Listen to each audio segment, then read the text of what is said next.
যেটি জানতে চাই যে আপনারা সরকারি দলের সঙ্গে আছেন, আপনাদের দল থেকে আপনাদের যিনি দলনেতা তিনি মন্ত্রী হিসেবেও আছেন।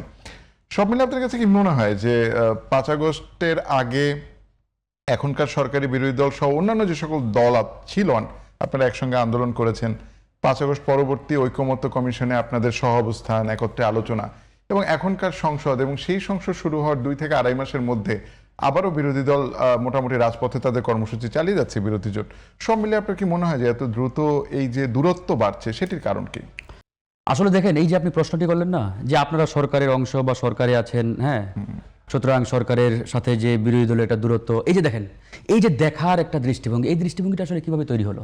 যেমন এই যে 54 বছরের আমাদের যে রাজনৈতিক সংস্কৃতি, যে রাজনৈতিক কালচার, এই কালচারটা এমনভাবে গড়ে উঠছে যে আপনি সরকারের অংশীদার হবেন বা সরকারের সাথে থাকবেন, দ্যাট মিনস সরকার ভালো করুক, মন্দ করুক, খারাপ করুক, ভালো করুক, সেটা আপনি চোখ বন্ধ করে সাপোর্ট দেবেন।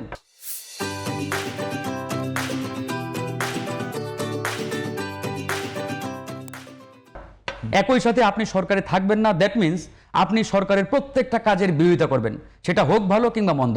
এই যে আমাদের একটা রাজনৈতিক দীর্ঘদিনের সিলসিলা, রাজনৈতিক দৃষ্টিভঙ্গি, এখান থেকে ভাই আমাদের বেরিয়ে আসতে হবে। 5ই আগস্টের পরে আমাদের আসলে মানে প্রত্যাশাটা কি? যে আমরা একটা নতুন রাজনৈতিক ধারা বাংলাদেশে তৈরি করতে চাই, নতুন রাজনৈতিক সংস্কৃতি বিনির্মাণ করতে চাই।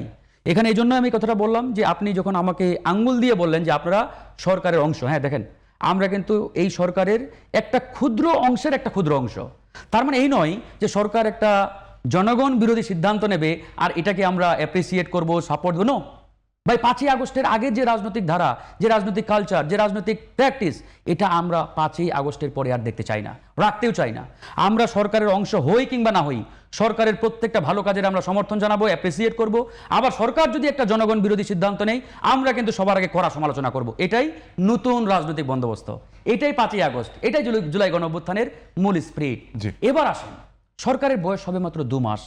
এই 2 মাস বয়সে একটি সরকারের কাছ থেকে জনগণের প্রত্যাশাটা আসলে কতটুকু আমরা নিজেরাও জানি, রাজনৈতিক দলগুলোও জানে যে 2 মাস বয়সে একটি সরকার আসলে কি কি প্রবলেম সলভ করতে পারবে। এই 2 মাসে বাংলাদেশের যত সমস্যা, সব সমস্যার সমাধান সরকার করতে পারবে? নো, এটা সম্ভব না, চাইলেও পারবে না কেউ। এটা ওই আল্লাহর ফেরেশতা এনে বসাই দিলেও সম্ভব কিনা আমি জানি না।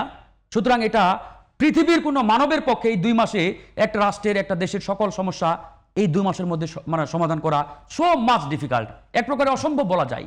তারপরেও এই 2 মাসের মধ্যে সরকারের প্রতি জনগণের যে একটা ক্ষিপ্রতা, সরকারের প্রতি জনগণের যে একটা ক্ষোভ, এটা কিন্তু দিনকে দিন বেড়েই চলছে। এই বেড়েই চলার কারণটা কি? What is the actual reason? এই রিজনটা কিন্তু আমরা খোঁজার চেষ্টা করি না। আজকে দেখেন, প্রবলেমটা একটা জায়গায়, প্রবলেমটা হচ্ছে আমাদের রাজনীতিতে ট্রান্সপারেন্সি নাই। মানে আমাদের পলিটিক্যাল পার্টিগুলো হোক সেটা সরকারি দল কিংবা বিরোধী দল, ট্রান্সপারেন্ট ওয়েতে জনগণের সামনে তারা যে সঠিক সত্য তথ্যের আলোকে জনগণকে জানাবে, বুঝাবে যে ইয়েস, এই মুহূর্তে বাংলাদেশের অ্যাকচুয়াল সিচুয়েশন হচ্ছে এটা, আমরা এটা করতে চাই, আপনাদের কোঅপারেশন চাই। এভাবে কোনো পলিটিক্যাল পার্টি আজ পর্যন্ত জনগণের সামনে কোনো জিনিস ফোকাস করে নাই, থ্রো করে নাই।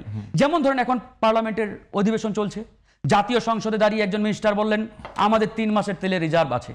তার পাশে আরেকজন মিনিস্টার লাফিয়ে উঠলেন, তিনি বললেন আমাদের পর্যাপ্ত মজুদ আছে, আমাদের কোনো ঝামেলা নাই। একই সাথে পার্লামেন্টের পাশেই পেট্রোল পাম্পে ঘন্টার পরে ঘন্টা শত শত গাড়ি লাইনে দাঁড়িয়ে থেকে তেল পাচ্ছে না। উনি যখন মোবাইলে দেখছেন যে আমার মিনিস্টার পার্লামেন্টে দাঁড়িয়ে বক্তব্য দিচ্ছেন যে বাংলাদেশে তেলের কোনো সংকট নেই, আমার পর্যাপ্ত মজুদ আছে, আমি এখানে 6 ঘন্টা দাঁড়িয়ে থেকেও তেল পাচ্ছি না, তখনই কিন্তু ক্ষোভটা তৈরি হয়। তখনই কিন্তু তিনি ওই গাড়িতে বসে মোবাইলে ভিডিও দেখে আর সরকারকে গালি দেয়।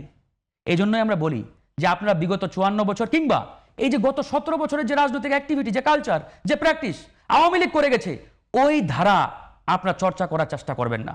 নতুনত্ব নিয়ে আসেন, জনগণকে বুঝান যে তেলের সংকট শুধু বাংলাদেশের সংকট না, এটা বিএনপির তৈরিকৃত কোনো সংকট না, এটা একটা বৈশ্বিক সমস্যা, গ্লোবাল প্রবলেম। আর এই গ্লোবাল প্রবলেম বিএনপির একার পক্ষে সমস্যার সমাধান করা সম্ভব না। এটা বিএনপিও জানে, আমরাও জানি, ওই জামাতও জানে, সরকার, জনগণও জানি।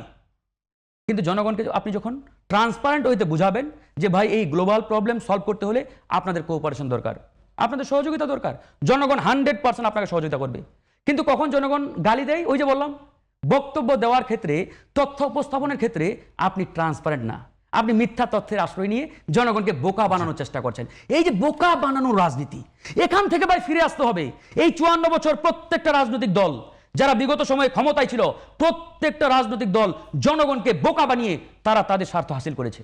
আর এই জন্য এই 54 বছরে বাংলাদেশকে আমরা কাঙ্ক্ষিত লক্ষ্যে কিন্তু পৌঁছাতে পারি নাই। একবার অনেস্টলি বলছি আমি।